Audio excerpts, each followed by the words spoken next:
विधानसभा चुनाव में मिली हार के बाद मध्य प्रदेश कांग्रेस अब लोकसभा चुनावों की तैयारी कर रही है। 66 सीटों पर सिमटी कांग्रेस अब 29 सीटों पर दांव खेलने की तैयारी कर रही है। केवल एक सीट ऐसी है जो फिलहाल कांग्रेस के पास है, वो है छिंदवाड़ा की सीट, जहां से नकुल नाथ सांसद हैं। लेकिन बाकी 28 सीटों पर सबसे बड़ी चुनौती कांग्रेस के सामने आ रही है उम्मीदवारों को ढूंढना।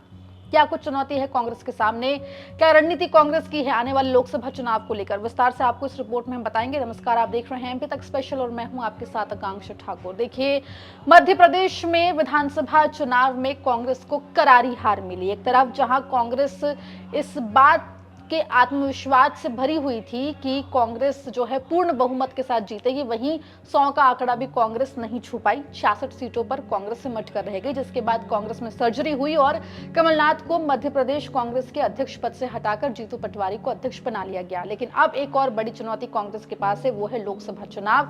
और लोकसभा चुनाव की रणनीति से भी ज्यादा बड़ी चुनौती है लोकसभा चुनाव में उम्मीदवारों का चयन। आपको बता दें कि जो रिपोर्ट आ रही है उसके मुताबिक कांग्रेस को उम्मीदवार ढूंढने में मुश्किलों का सामना करना पड़ रहा है।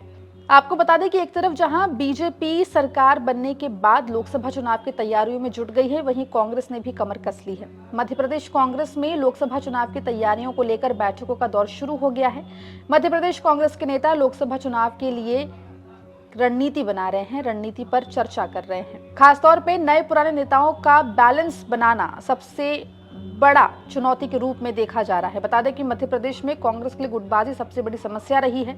विधानसभा चुनाव में भी तत्कालीन प्रदेश अध्यक्ष कमलनाथ और दिग्विजय सिंह की तल्खी खुलकर सामने आई थी। विधानसभा चुनाव में हार के बाद कांग्रेस नेतृत्व ने कमलनाथ को प्रदेश अध्यक्ष पद से छुट्टी कर दी। सूबे में संगठन की कमान जीतू पटवारी को सौंप दी। जीतू पटवारी की इमेज ऐसे नेता की है जो किसी गुट के नहीं है। जीतू की गिनती पार्टी के युवा नेताओं में होती है। फिलहाल पार्टी नए पुराने नेताओं के बीच में बैलेंस बनाने पर काम कर रही है, लेकिन इसे एक बड़ी चुनौती के रूप में देखा जा रहा है। वहीं सबसे बड़ी चुनौती कांग्रेस के लिए है सीटों की संख्या को बढ़ाना। आपको बता दें कि कांग्रेस के लिए बड़ी चुनौती 29 लोकसभा सीटों वाले सूबे में सीटों की संख्या 2 अंकों में ले जाने की है। पार्टी 2014 में जहां 2 सीट ही जीत सकी थी, वहीं 2019 में महज 1 सीट पर सिमट गई थी। कांग्रेस 2019 के चुनाव में छिंदवाड़ा सीट ही जीत पाई थी। लेकिन अब माना जा रहा है कि बड़ी चुनौती कांग्रेस और जीतू पटवारी के सामने है, क्योंकि 2024 के लोकसभा चुनाव में सीटों को बढ़ाना एक तरीके से बड़ी चुनौती के रूप में देखा जा रहा है, खासतौर पे तब जब विधानसभा चुनाव में कांग्रेस को करारी हार हाथ लगी है। वहीं विधानसभा चुनाव में बड़ी हार के बाद कांग्रेस कार्यकर्ताओं में फिर से जोश भरना पार्टी के लिए चैलेंज माना जा रहा है। साथ ही ऐसे मुद्दों की तलाश भी करनी होगी जो प्रभावी सिद्ध हो सके।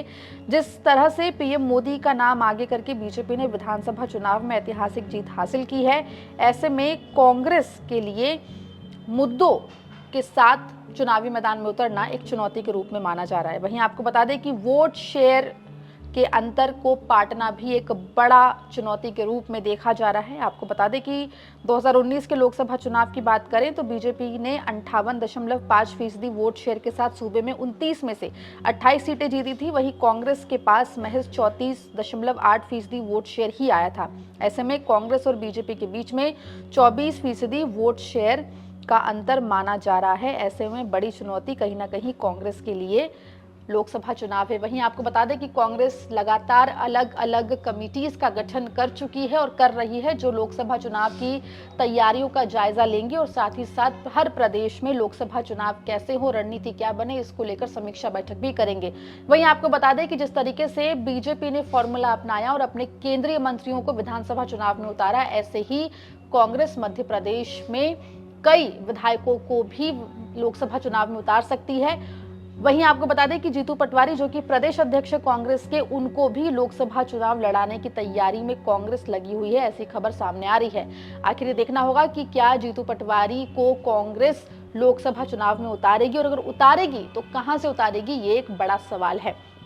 रिपोर्ट को लेकर आपका क्या कुछ सोचना है, कमेंट सेक्शन में जरूर बताएं और मध्य प्रदेश जुड़ी तमाम खबरों के बने रहिए एमपी तक के साथ।